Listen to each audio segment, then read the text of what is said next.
If you had asked me a year ago what I thought the worst thing that could happen at my birthday party was, I might have said a cake disaster, or maybe a surprise guest I didn't like.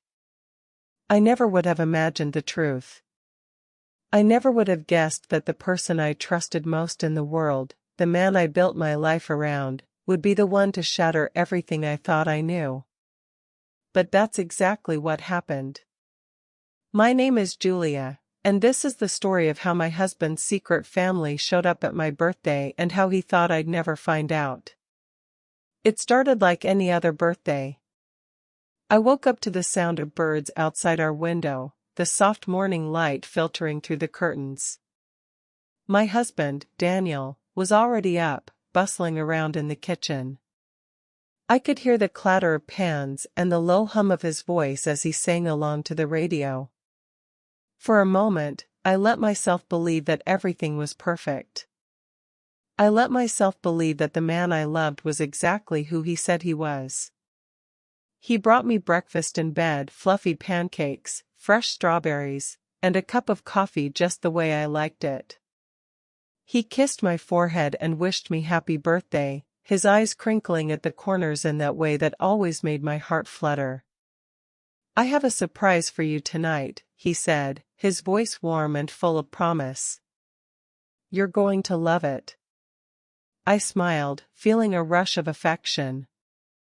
Daniel had always been thoughtful, always going out of his way to make me feel special.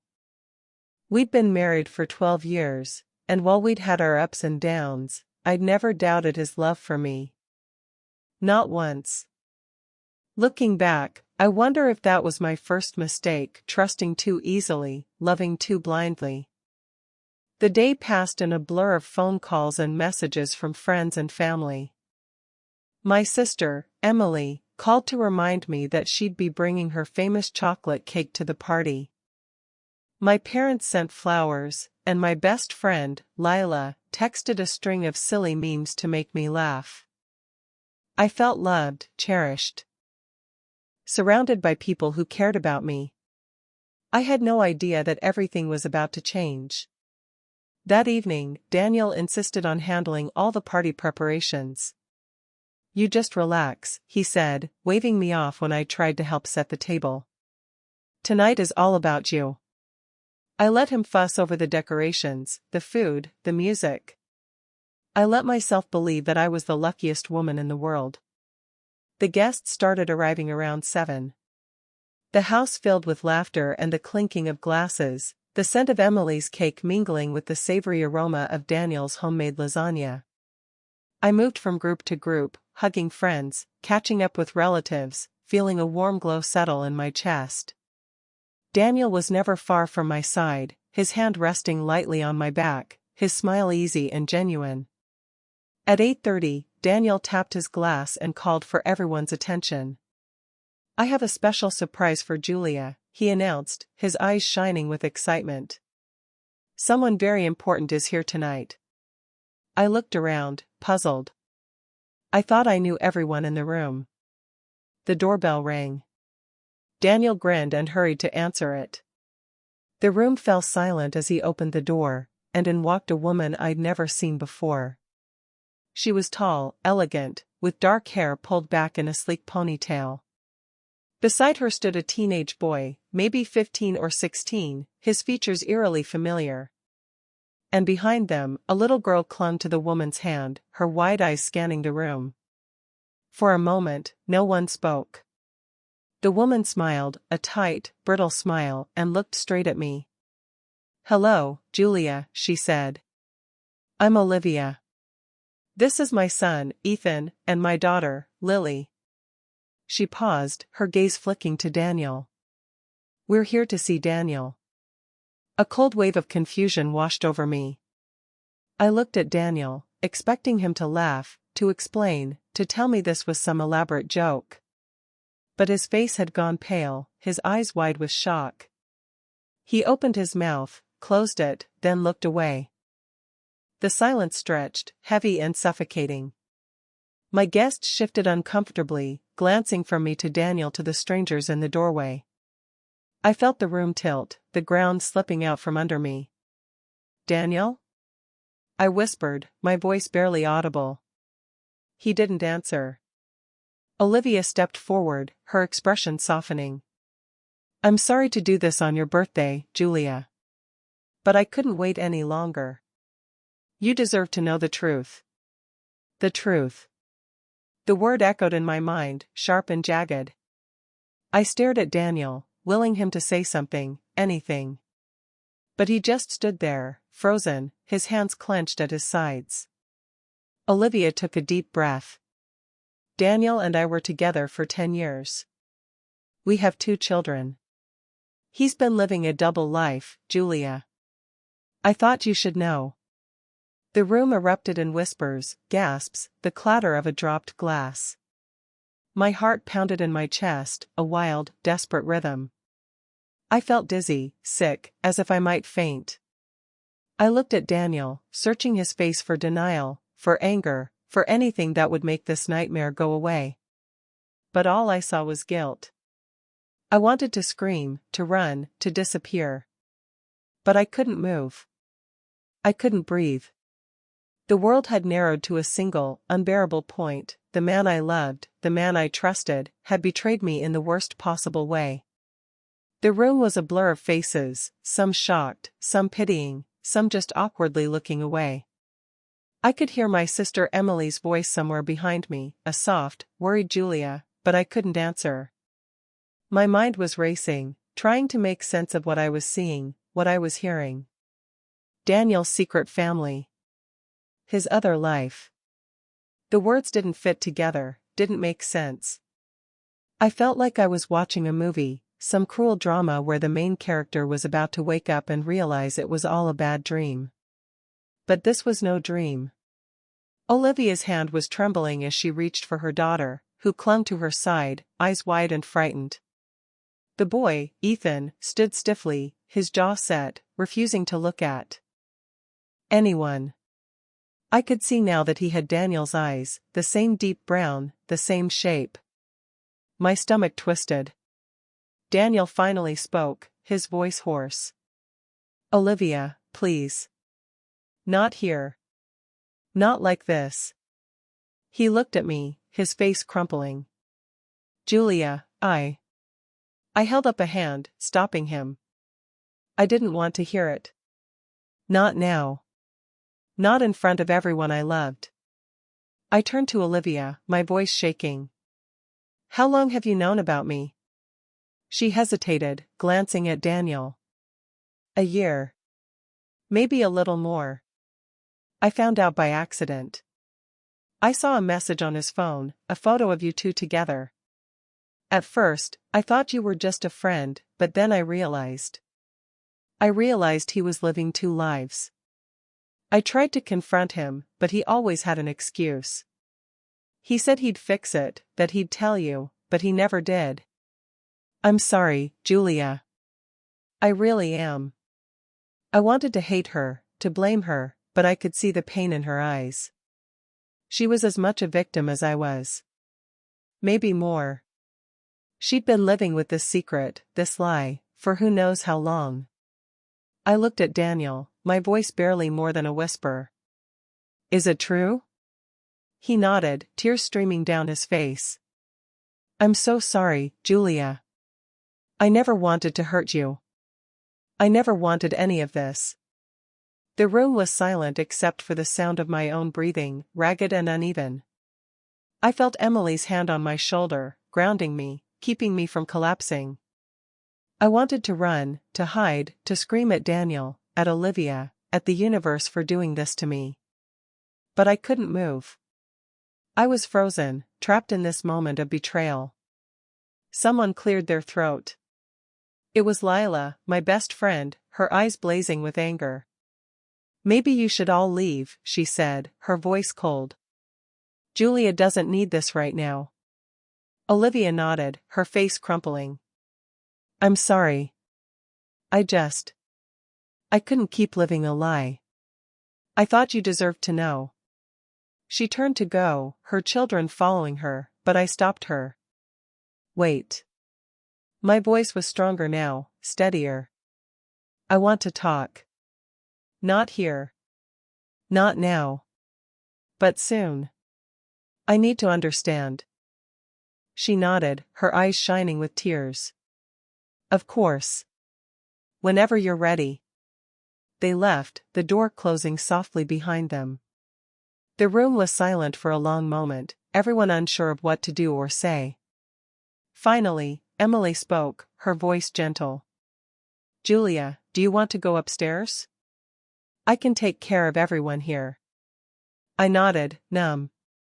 I let her lead me up the stairs, away from the whispers and the stares, away from Daniel, who stood rooted to the spot, his face a mask of misery. I could feel his eyes on me as I left, but I didn't look back. In my bedroom, I sat on the edge of the bed, staring at my hands. Emily sat beside me, her arm around my shoulders. I'm so sorry, Jules, she whispered. I had no idea. I shook my head. Neither did I. How could I not know? How could he do this to me? Emily squeezed my hand. Some people are just good at hiding things. It's not your fault. I wanted to believe her, but the doubts were already creeping in. Had I missed the signs? Had I been so desperate to believe in my perfect life that I ignored the truth? I thought back over the years, Daniel's late nights at work, the business trips that always seemed to come up at the last minute, the times he was distracted or distant. I'd always trusted him, always believed his explanations. Now, every memory felt tainted, every happy moment shadowed by the possibility of a lie. Downstairs, I could hear the party breaking up, guests murmuring their goodbyes, the clink of dishes being cleared away. I felt a wave of shame, humiliation burning in my cheeks.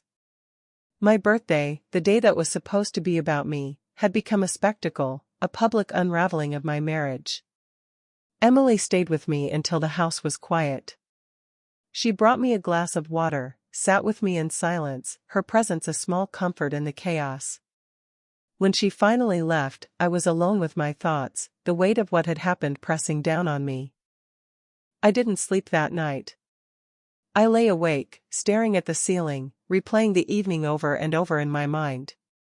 I thought about Olivia and her children, about the pain in her eyes, the anger in Ethan's face, the fear in little Lily's. I thought about Daniel, about the man I thought I knew, the man who had lied to me for years. I thought about myself, about the life I'd built, the future I'd imagined, now shattered beyond repair. As the sun rose, I made a decision. I would not let this destroy me. I would not let Daniel's lies define me. I would find out the truth, all of it, no matter how much it hurt. I would talk to Olivia, I would talk to Daniel, and I would decide what to do with the pieces of my broken life.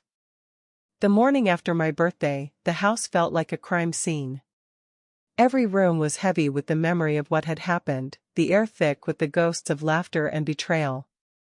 I moved through the kitchen in a daze, the remnants of the party still scattered across the counters, half-eaten cake, empty wine glasses, a pile of unopened gifts. I stared at the mess, feeling strangely detached, as if it all belonged to someone else. Daniel was nowhere to be seen. I didn't know if he'd slept in the guest room or left the house entirely. I didn't care. I needed space, needed time to process everything before I could even think about facing him.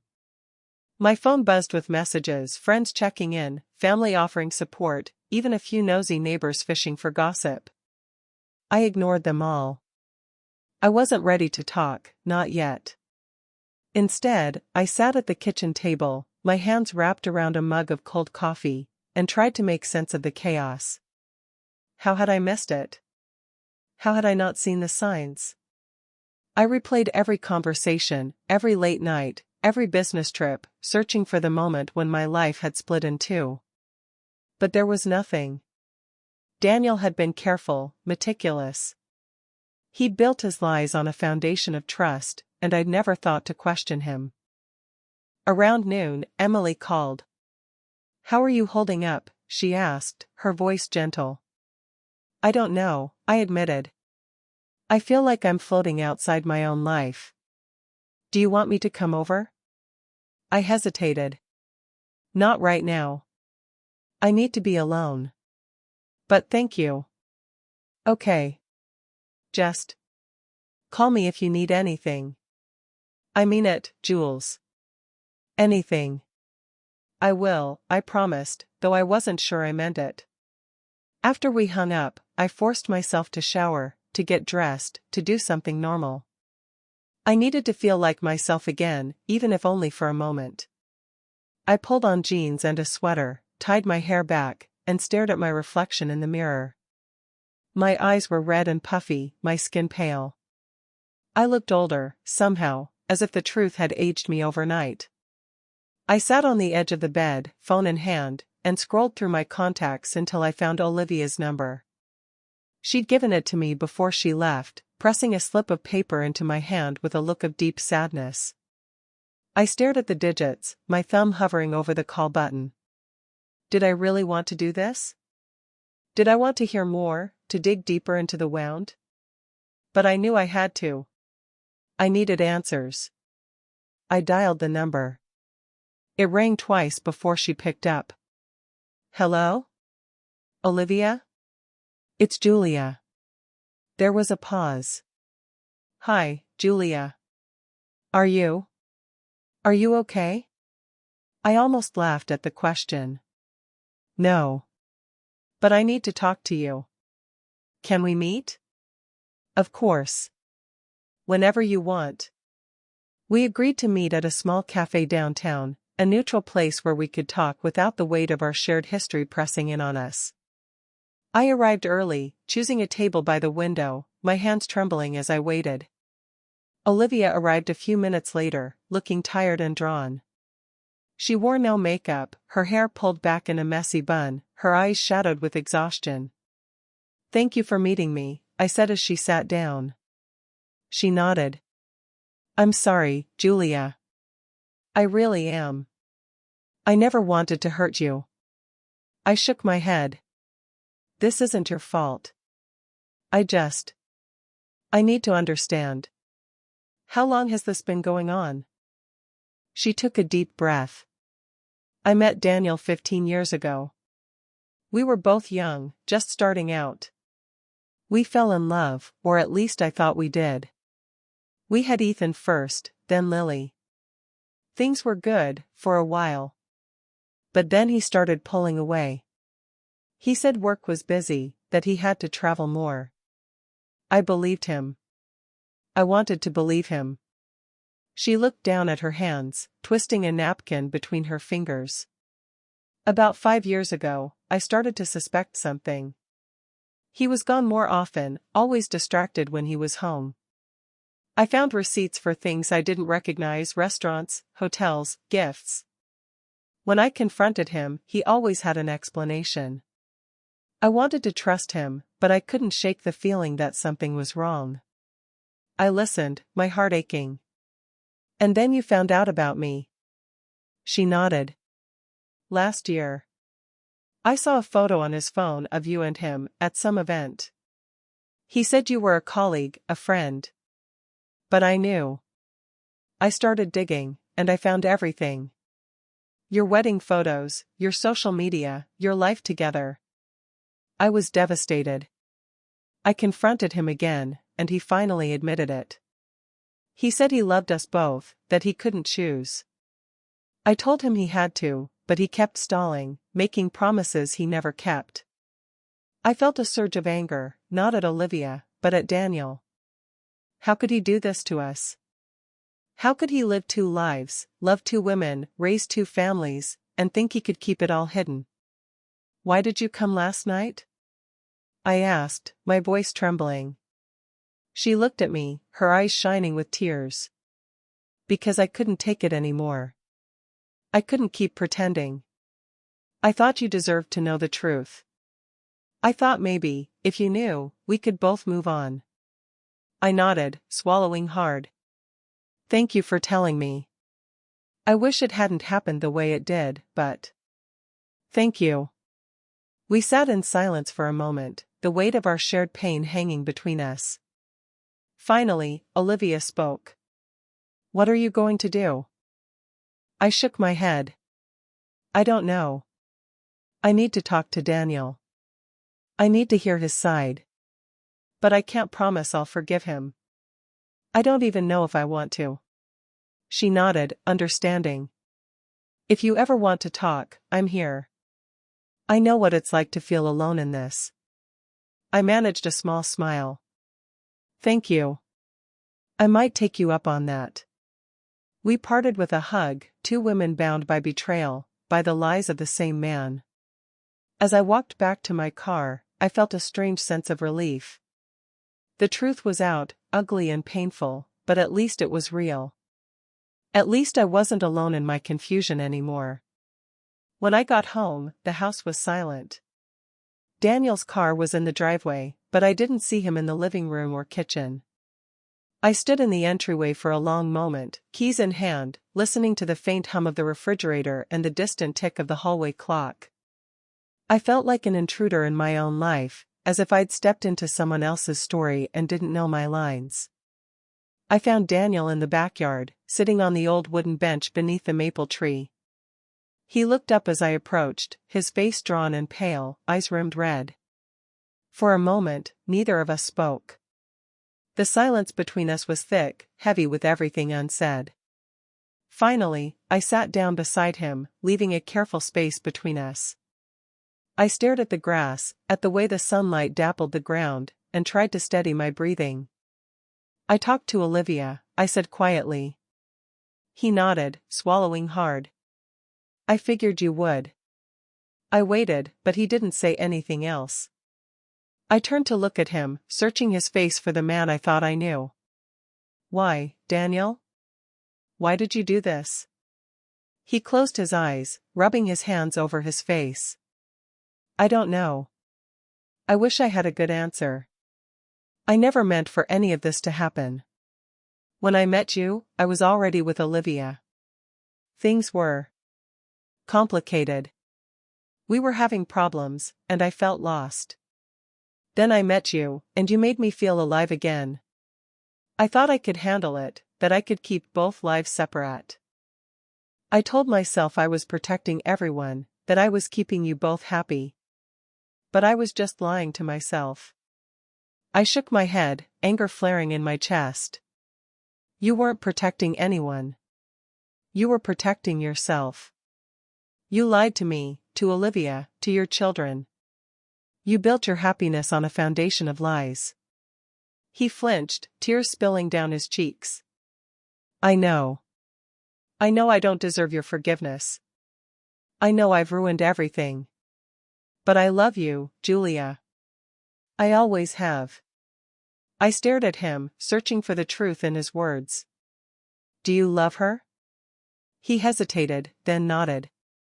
Yes. I love you both. But it's different. With Olivia, it's history, family, responsibility. With you, it's passion, excitement, hope. I know that sounds selfish, but it's the truth. I felt a wave of nausea, a deep, twisting ache in my gut. So what now? What do you expect me to do?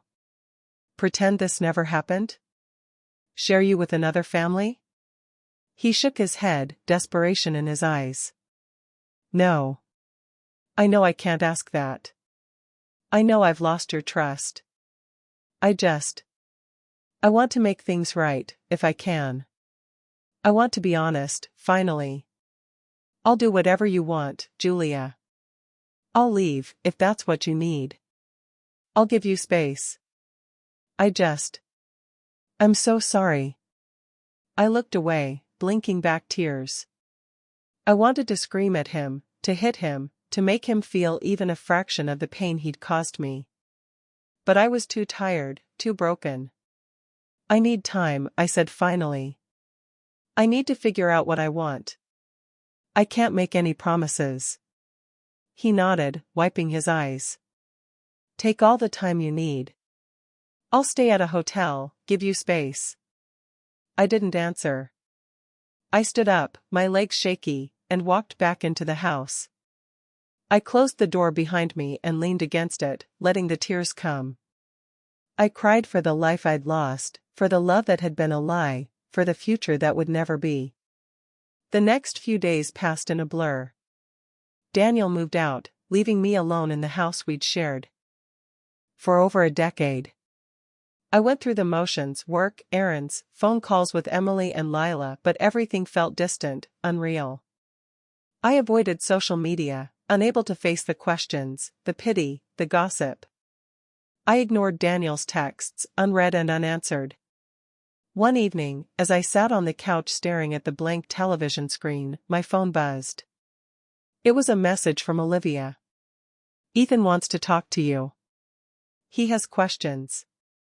Would you be willing to meet?"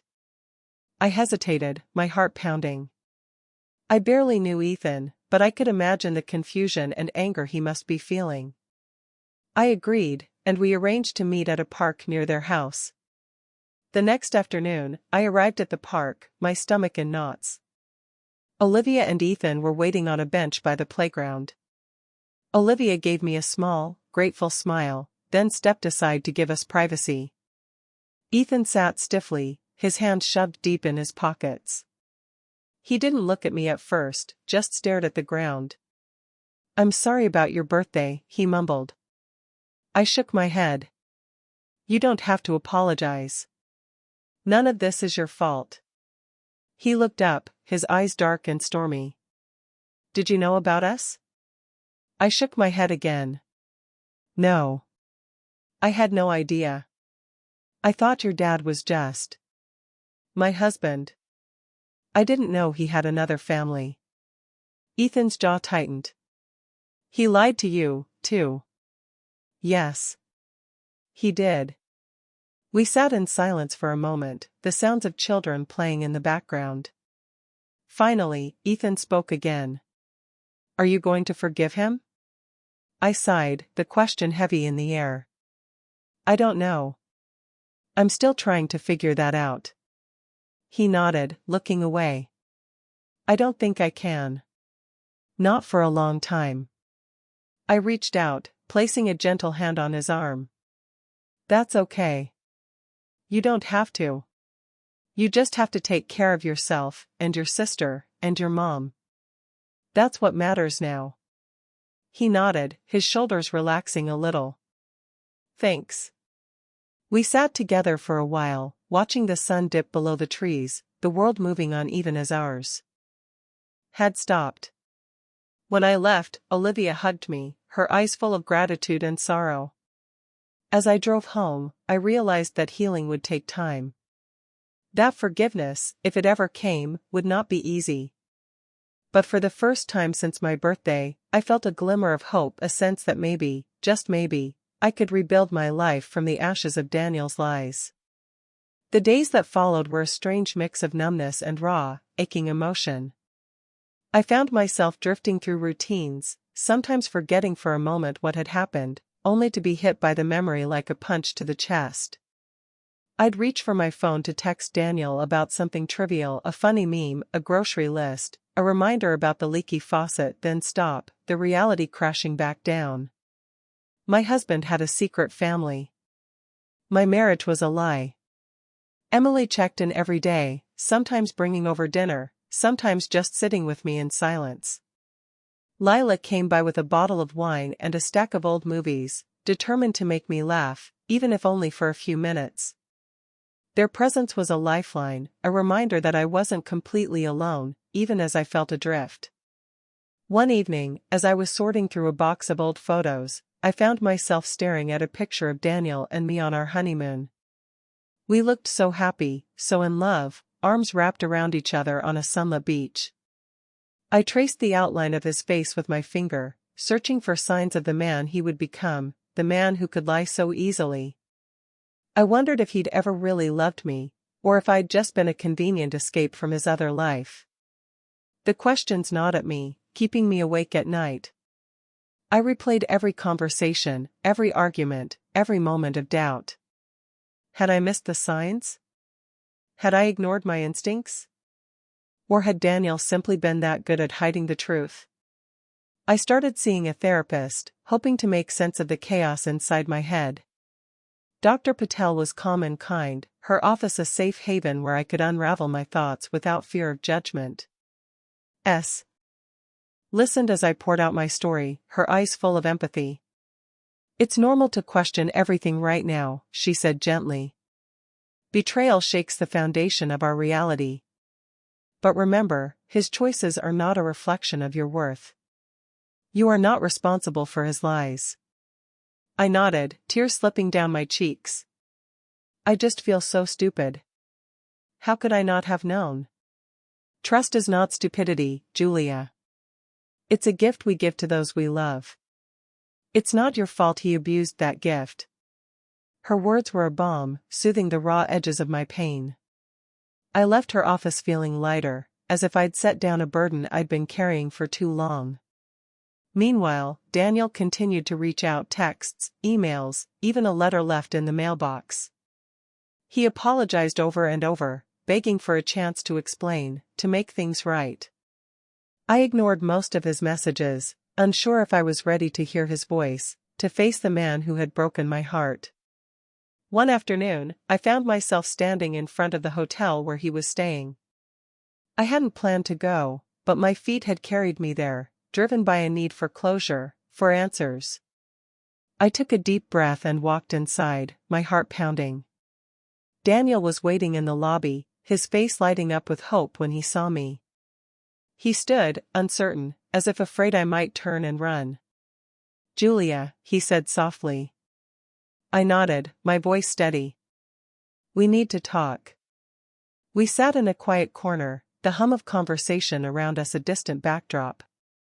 For a long moment, neither of us spoke. Finally, Daniel broke the silence. "I know I don't deserve your forgiveness. I know I've hurt you in ways I can never fix. But I need you to know that I never stopped loving you. Not for a second." I looked at him, searching his face for the truth. "Then why, Daniel? Why did you do it?" He sighed, running a hand through his hair. "I wish I had a simple answer. I was selfish. I wanted everything. I wanted you, and I wanted Olivia, and I thought I could keep it all separate. I told myself I was protecting everyone, but really, I was just protecting myself from the consequences.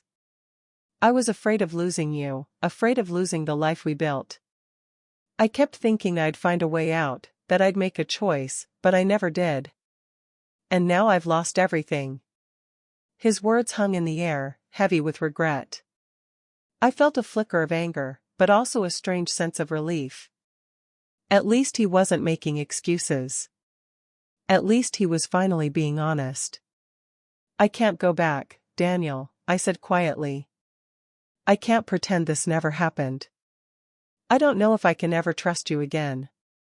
He nodded, tears in his eyes. "I understand. I want you to be happy, Julia. Even if it's not with me." We sat in silence, the weight of our shared history pressing down on us. Finally, I stood, my decision clear. "I need to move on, Daniel. I need to find out who I am without you." He nodded, his shoulders slumping. "I'm sorry. For everything." I left the hotel feeling a strange mix of sadness and relief. The chapter was closing, and while the pain was still raw, I knew I was ready to start writing a new story, one where I was the author, not just a character in someone else's lies. The days grew longer, the air warmer, and slowly, the ache in my chest began to dull. I threw myself into work, grateful for the distraction, for the sense of purpose it gave me. My colleagues, sensing something had changed, offered quiet support, extra coffee breaks, gentle smiles, invitations to lunch. I accepted their kindness, letting it fill the empty spaces Daniel had left behind. At home, I started reclaiming my space. I boxed up Daniel's things, his books, his clothes, the little trinkets he'd collected over the years. Each item was a memory, a reminder of the life we'd shared, but also a weight I needed to lift. I donated most of it, keeping only a few photographs for the sake of closure. The house felt emptier, but also lighter, as if I could finally breathe again. Emily and Lila continued to check in, their friendship a constant anchor. One Saturday, they showed up with paint cans and brushes, determined to help me redecorate the living room. We spent the day laughing, splattering paint on the walls and each other, transforming the space into something new. By the end of the day, my cheeks ached from smiling, and for the first time in weeks, I felt a spark of joy.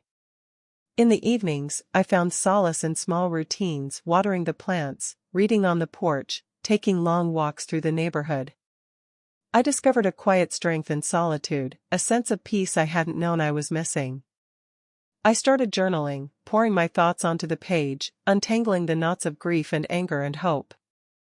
One afternoon, as I was walking in the park, I spotted Olivia sitting on a bench, watching Lily play on the swings. I hesitated, unsure if I should approach, but she saw me and waved. I joined her, and we sat in companionable silence, watching the children run and laugh. "How are you?" she asked after a while. I considered the question, searching for an honest answer. "Better." "Not good, not yet." "But better." She nodded, her eyes soft. "It gets easier." "Not quickly, but it does." We talked for a long time, sharing stories, comparing notes on the strange, tangled web Daniel had woven. Olivia told me about her childhood, about the dreams she'd had before everything changed. I told her about my own hopes, the plans I'd made for a future that no longer existed. We laughed, we cried, and in that moment, I realized we were both survivors, women who had been lied to, but who refused to let those lies define us. As the sun began to set, Lily ran over, her cheeks flushed with excitement. "Mom, can we get ice cream?" Olivia smiled, ruffling her daughter's hair. "Of course." "Julia, would you like to join us?" I hesitated, then nodded. "I'd love to." We walked to a nearby cafe, the three of us sharing a table by the window. Lily chattered about school and her favorite cartoons, her innocence a balm to my wounded heart. Olivia and I exchanged glances, a silent understanding passing between us.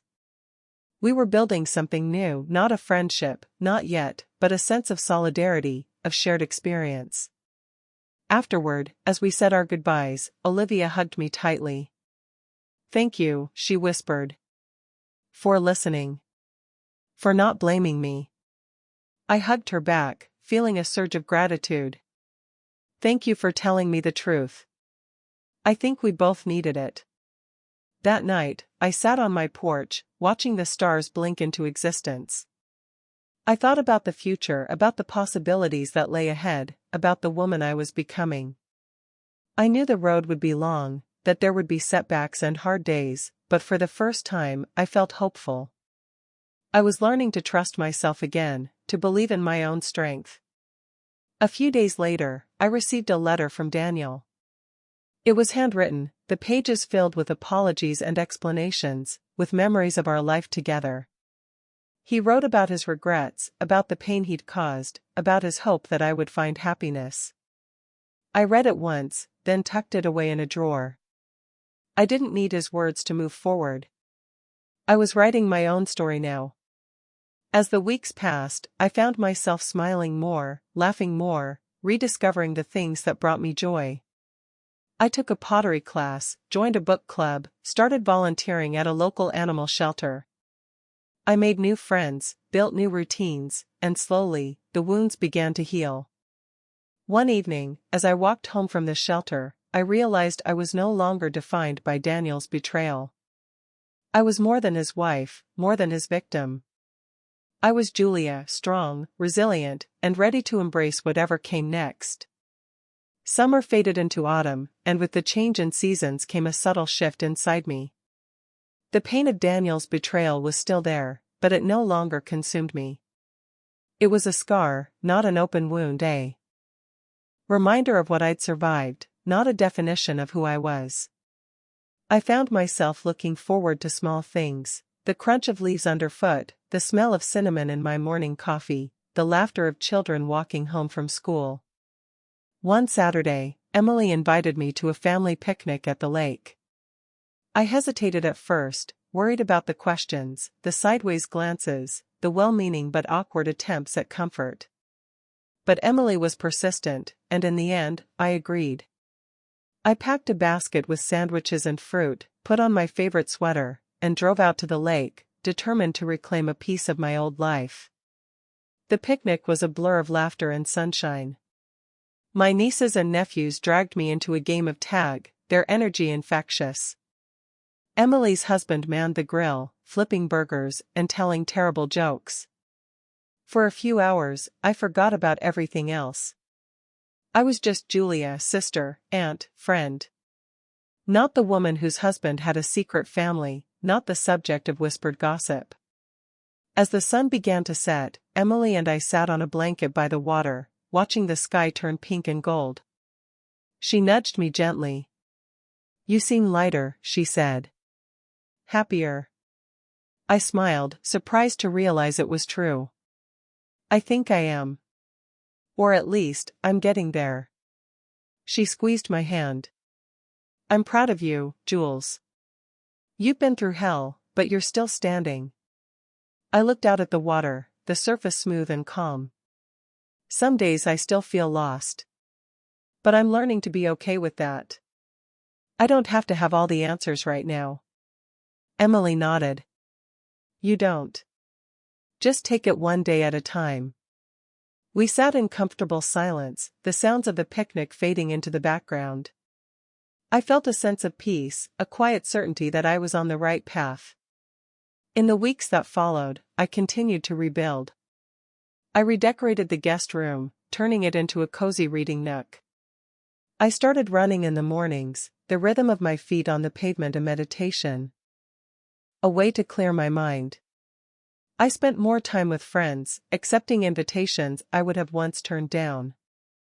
I even went on a few dates, nothing serious, just coffee and conversation, a reminder that life could still surprise me. One evening, as I was leaving the animal shelter, I ran into Olivia. She was picking up Lily, who had started volunteering after school. We chatted for a while, catching up on each other's lives. Olivia looked happier, more relaxed. She told me she'd started a new job, that Ethan was doing better in school, that Lily had made new friends. "I think we're going to be okay," she said, her eyes shining with hope. I smiled, feeling a surge of pride for both of us. We are. We really are. As I walked home, I thought about how far I'd come. There had been days when I thought I'd never feel whole again, when the pain was too much to bear. But here I was, stronger, wiser, and more resilient than I'd ever imagined. That night, I sat on my porch, wrapped in a blanket, watching the stars. I thought about Daniel, about the life we'd shared, about the future we'd lost. I felt a pang of sadness, but it was gentle, almost sweet. I wished him well, wherever he was. I hoped he'd found peace, that he'd learned from his mistakes. I closed my eyes, breathing in the cool night air. I was ready to let go not just of Daniel, but of the anger, the hurt, the need for answers. I was ready to embrace the unknown, to trust that whatever came next would be enough. The next morning, I woke with a sense of anticipation, a feeling that something good was waiting just around the corner. I didn't know what the future held, but for the first time in a long time, I was excited to find out. The first real test of my new life came unexpectedly, on a crisp Saturday morning in late October. I was at the farmer's market, basket in hand, admiring a display of fresh apples, when I heard a familiar voice behind me. My heart skipped a beat. I turned, and there was Daniel, standing just a few feet away, a paper cup of coffee in his hand, looking as uncertain as I felt. For a moment, neither of us spoke. The world seemed to narrow to just the two of us, the noise of the market fading into the background. Daniel looked older, somehow tired, a little thinner, his hair flecked with more gray than I remembered. He offered a tentative smile. "Hi, Julia." I nodded, my voice steady. "Hi, Daniel." He glanced down at his coffee, then back at me. I didn't expect to see you here. I shrugged, trying to keep things light. I come every Saturday. The apples are the best in town. He smiled, a real one this time, and for a moment I saw the man I'd once loved. I remember. You used to make that apple crisp every fall. I nodded, the memory bittersweet. I still do. We stood in awkward silence for a moment, the weight of everything unsaid hanging between us. Finally, Daniel cleared his throat. How are you? I considered the question, searching for the truth. I'm good. Better. I'm finding my way. He nodded, relief flickering in his eyes. I'm glad.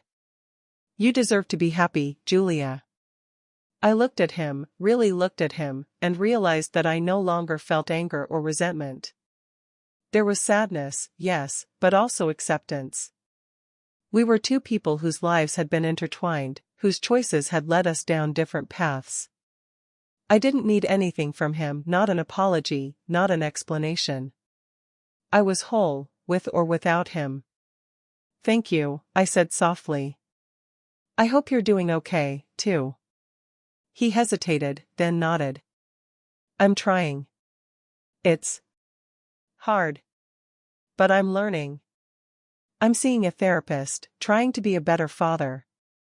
Olivia and I are working on co-parenting.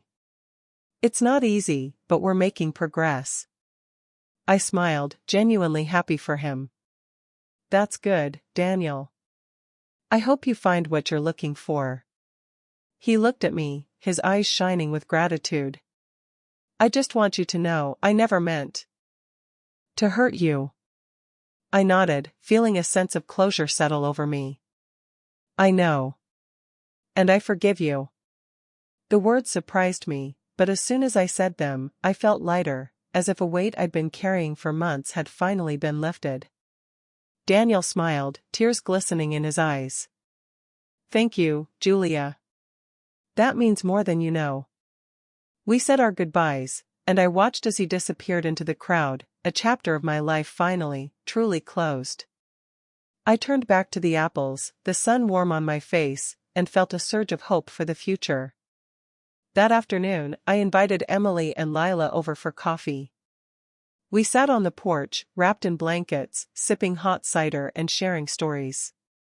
I told them about running into Daniel, about the forgiveness I'd found, about the peace that had settled in my heart.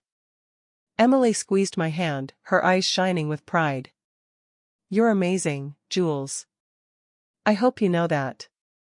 Lila grinned, raising her mug in a toast. To new beginnings. We clinked our mugs together, laughter ringing out into the crisp autumn air. I looked at my friends, at the life I was building, and felt a deep sense of gratitude. I had lost so much, but I had gained even more strength, resilience, and a newfound sense of self. As the sun set, painting the sky in shades of orange and gold, I realized that I was exactly where I was meant to be. The past was behind me, the future wide open. And for the first time in a long time, I was ready to embrace it. The holidays arrived, bringing with them a flurry of activity and a bittersweet sense of nostalgia. I decorated the house with twinkling lights and evergreen garlands, filling the rooms with the scent of pine and cinnamon. Emily and her family came over to help trim the tree, their laughter echoing through the halls. For a moment, I worried that the memories of past holidays with Daniel would haunt me, but instead, I found comfort in the rituals, in the warmth of family and friends. On Christmas Eve, I hosted a small gathering, just Emily, her husband, their kids, and Lila. We cooked together, filling the kitchen with the sounds of sizzling pans and holiday music. The children decorated cookies, their faces dusted with flour and sugar, while the adults shared stories and sipped mulled wine. I felt a sense of belonging, a quiet joy that wrapped around me like a soft blanket. After dinner, as we sat around the fire, Emily handed me a small, wrapped box. Open it, she urged, her eyes twinkling. Inside was a delicate silver bracelet, engraved with the words, "Stronger than yesterday." I blinked back tears, touched by the gesture. "Thank you," I whispered, fastening it around my wrist. Emily hugged me tightly. "You've come so far, Jules. I'm so proud of you." Lila grinned, raising her glass. "To Julia, the bravest woman I know." We toasted, the clink of glasses a promise of better days ahead. I looked around at the faces of the people who had stood by me through everything, and I felt a surge of gratitude. I wasn't alone. I was loved, cherished, and stronger than I'd ever been. Later that night, after everyone had gone home and the house was quiet, I sat by the window, watching the snow fall softly outside. I thought about the year that had passed, the heartbreak, the healing, the unexpected moments of grace. I thought about Daniel, about Olivia and her children, about the tangled web of lives that had brought me to this moment. I realized that forgiveness wasn't just about letting go of anger. It was about making space for something new, hope, joy, the possibility of happiness. I had forgiven Daniel, but more importantly, I had forgiven myself. For not seeing the truth, for loving too deeply, for trusting too easily. I had learned that vulnerability was not a weakness, but a strength. As midnight approached, I made a promise to myself. I would keep moving forward, one step at a time. I would open my heart to new experiences, new people, new dreams. I would not let the past define me. I would write my own story, on my own terms. The new year dawned bright and clear, the world sparkling with possibility. I set intentions, not resolutions, kindness, courage, curiosity. I filled my days with small acts of self-care, morning walks, fresh flowers on the table, handwritten notes to friends. I started a gratitude journal, jotting down 3 things each day that made me smile. One afternoon, I received a message from Olivia. She and the kids were doing well, she said.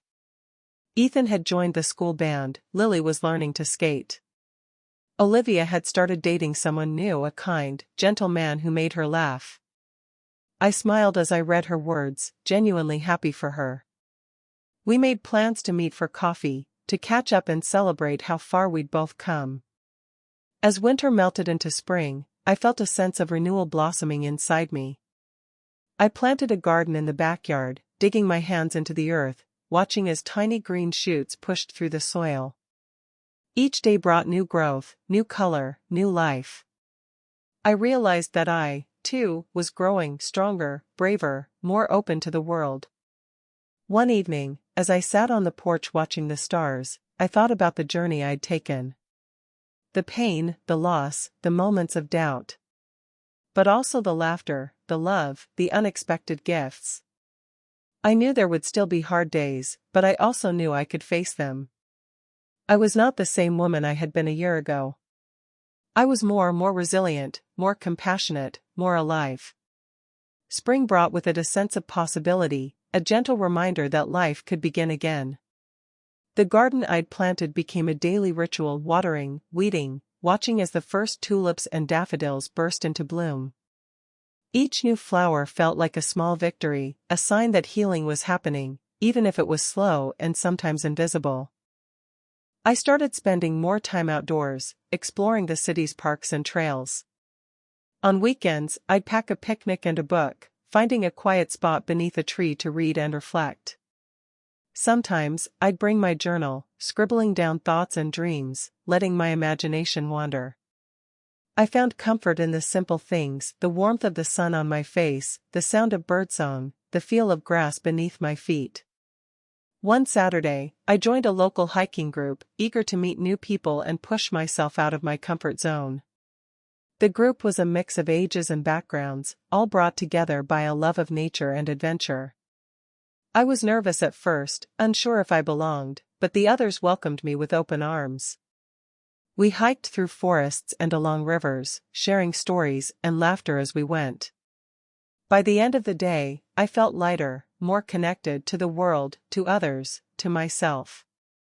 As the weeks passed, I grew closer to a few members of the group, especially a woman named Grace.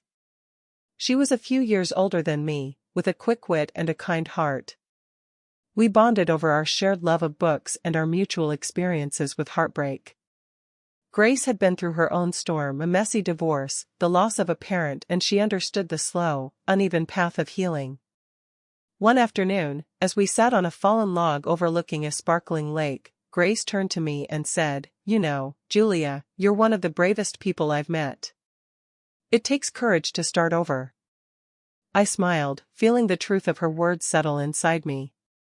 Some days I don't feel brave. Some days I just feel tired. She nodded. That's okay. You don't have to be brave every day. You just have to keep going. Her words stayed with me, echoing in my mind as I navigated the ups and downs of my new life. There were still moments of sadness, of longing for what might have been. But there was also joy, unexpected, unplanned, and all the more precious for it. I started saying yes to more things: dinners with friends, art classes, weekend getaways. I let myself dream again, imagining a future that was mine to shape. I realized that I didn't need to have all the answers, that it was okay to take things one day at a time. One evening, as I was leaving an art class, I ran into a man named Ben. He was tall and soft-spoken, with kind eyes and a gentle smile. We struck up a conversation about the painting we'd both been working on, a messy, colorful landscape that neither of us could quite get right. He made me laugh, and for the first time in a long time, I felt a flutter of excitement. We started meeting for coffee after class, our conversations easy and unforced. Ben was patient, never pushing for more than I was ready to give. He listened when I talked about my past, about Daniel, about the pain and the lessons I'd learned. He shared his own stories, his own scars, and together we found comfort in our shared vulnerability. As spring turned to summer, our friendship deepened. We went on long walks, cooked meals together, explored new parts of the city.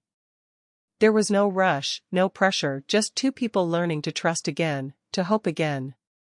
I realized that I was ready to open my heart, to let someone in, not because I needed to be saved, but because I wanted to share the life I was building. One night, as we sat on my porch watching fireflies dance in the warm air, Ben reached for my hand. "I'm glad I met you, Julia," he said softly. I squeezed his hand, feeling a surge of gratitude. "Me too, Ben. Me too." Summer unfolded in a series of golden days and warm, lingering evenings. My world, once so small and shadowed by heartbreak, now felt open and full of promise. I found myself laughing more, the sound genuine and unforced, echoing through the rooms of my home and out into the world. The garden flourished, a riot of color and life, and I often invited friends over for dinners on the patio, the air scented with basil and tomatoes from my own backyard. Ben became a steady presence in my life, his kindness and patience a gentle balm to my still healing heart. We took weekend trips to nearby towns, exploring farmers' markets and antique shops, collecting memories instead of things. He never asked for more than I could give, never rushed me, and in that space, I found myself wanting to give more. We talked about everything: our pasts, our hopes, our fears. There was a comfort in his honesty, a sense that I could finally be myself, flaws and all.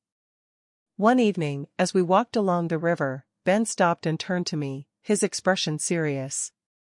"Julia, I know you've been through a lot.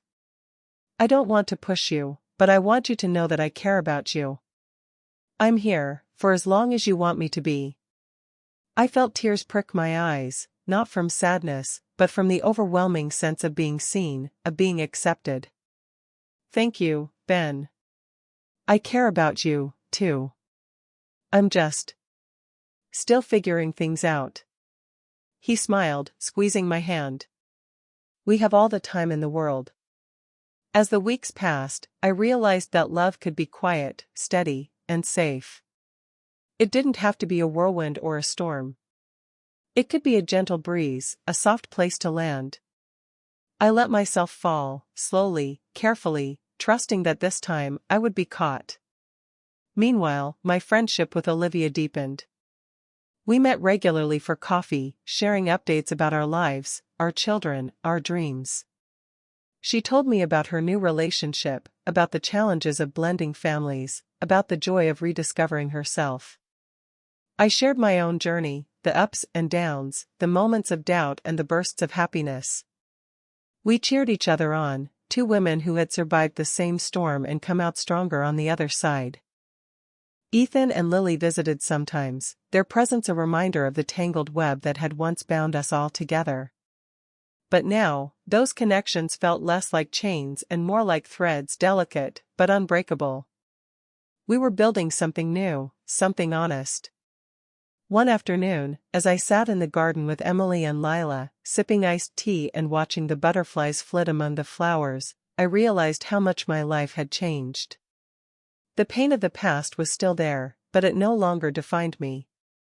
I was not just the woman whose husband had betrayed her. I was a sister, a friend, a gardener, an artist, a woman in love. Emily leaned over, her eyes shining. "You look happy, Jules." "Really happy?" I smiled, feeling the truth of her words settle in my bones. "I am. I never thought I'd get here, but I am." Lila grinned, raising her glass. "To new chapters." We toasted, the clink of glasses a celebration of resilience, of hope, of the power to begin again. That night, as I lay in bed, Ben's arm draped over me, I thought about the journey I'd taken. The heartbreak, the healing, the unexpected joys. I knew there would still be challenges ahead, but I also knew I was strong enough to face them.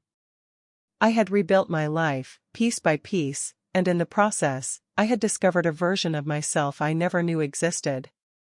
I closed my eyes, listening to the steady rhythm of Ben's breathing, and felt a deep sense of peace.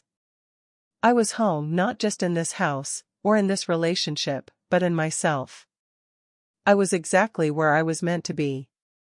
The end of summer brought a gentle hush to the world, the days growing shorter, the evenings tinged with the promise of autumn. I found myself reflecting more often, savoring the quiet moments, morning coffee on the porch, the soft hum of crickets at dusk, the way Ben would reach for my hand without thinking. Life had settled into a rhythm that felt both new and deeply familiar, as if I'd finally come home to myself. One Saturday, I hosted a small gathering in the garden. Emily and her family came, along with Lila, Olivia, and her children. Ben helped string fairy lights through the trees, their golden glow casting a warm, magical light over the table. We shared food and stories, laughter rising into the night air. The children chased fireflies, their shouts of delight echoing across the lawn. I watched them, my heart full, and realized that this messy, beautiful, imperfect gathering was everything I'd ever wanted. After dinner, as the stars blinked awake above us, Olivia pulled me aside. She hugged me tightly, her eyes shining. "Thank you, Julia. For your kindness, for your strength. You helped me believe that happiness was possible again." I hugged her back, feeling the truth of her words. We helped each other. We survived, and we thrived. Later, as the guests drifted home and the garden grew quiet, Ben and I sat together beneath the fairy lights. He brushed a strand of hair from my face, his touch gentle. "You know, I think you're the bravest person I've ever met." I smiled, leaning into him. "I don't always feel brave. But I do feel grateful. For you, for this life, for the chance to start over." He kissed my forehead, and we sat in comfortable silence, the world around us soft and still. As the seasons changed, I carried the lessons of the past with me, not as burdens, but as reminders of how far I'd come. I knew there would be hard days ahead, moments of doubt and fear. But I also knew I was strong enough to face them. I had built a life rooted in honesty, in love, in the quiet courage to begin again. Sometimes, when the house was quiet and the world outside was sleeping, I would think back to that birthday, to the moment when everything changed. I no longer saw it as the end of my story, but as the beginning. The day I lost everything was also the day I found myself. And so, I moved forward one step, one breath, one sunrise at a time. I opened my heart to the world, to love, to possibility. I forgave, I healed, I grew. I learned that even the deepest wounds could become sources of strength, that even the darkest nights could give way to dawn. My husband's secret family showed up at my birthday, and he thought I'd never find out. But what I didn't know was that the truth, no matter how painful, could set me free. And in that freedom I found a life more beautiful than I ever could have imagined.